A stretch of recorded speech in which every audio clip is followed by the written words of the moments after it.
नमस्कार, मी डॉक्टर प्रज्ञा.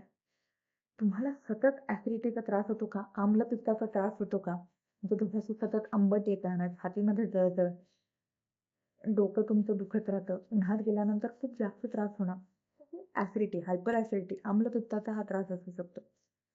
हे कशामुळे होतं? तर तुम्ही सतत चहा, कॉफी घेत असाल किंवा तुम्ही सतत जास्त ऑइली, स्पायसी फूड खात असाल, जंक फूड खात असाल, तुमची झोप प्रॉपर होत नसेल, तुम्ही वेग धारण करत असाल, म्हणजे ज्यावेळेस तुम्हाला मोशन किंवा युरिन पास करायचे असेल, त्यावेळेस तुम्ही ते थांबवून ठेवत असाल आणि त्यानंतर खूप उशिरा तुम्ही ते पास करत असाल, तर यामुळे सुद्धा ॲसिडिटी होते.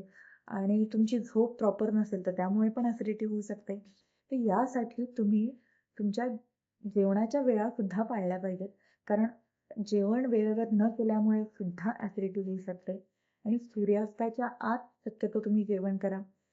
आधीचं जेवण पचल्याशिवाय दुसरं जेवण करू नका, त्यामुळे सुद्धा ॲसिडिटी होते. आधीचं जेवण पूर्ण पचल्यावर तुम्ही दुसरं जेवण करा. त्यानंतर जास्त तेलकट, ऑइली फूड खाऊ नका. आणि योगा आणि प्राणायाम हे तर केलंच पाहिजे. यामुळे सुद्धा तुमचं शरीरातील पित्त कमी होतं. सतत उन्हामध्ये फिरणं, यामुळे शरीरातलं पित्त वाढत राहतं. आणि काहींना सवय असते की सकाळी उठल्यानंतर पाण्यामध्ये लिंबू टाकून पिणं.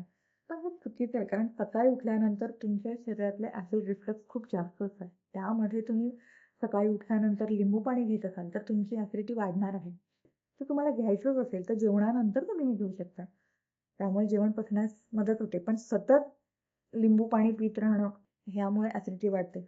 आंबवलेले पदार्थ, आंबट पदार्थ, दही, लोणचं, पापड ह्यामुळे ॲसिडिटी तुमची वाढू शकते. तर काही छोट्या गोष्टी आहेत, या तुम्ही जर पाळल्यात, तर तुमची ॲसिडिटी कमी होण्यास मदत होऊ शकते.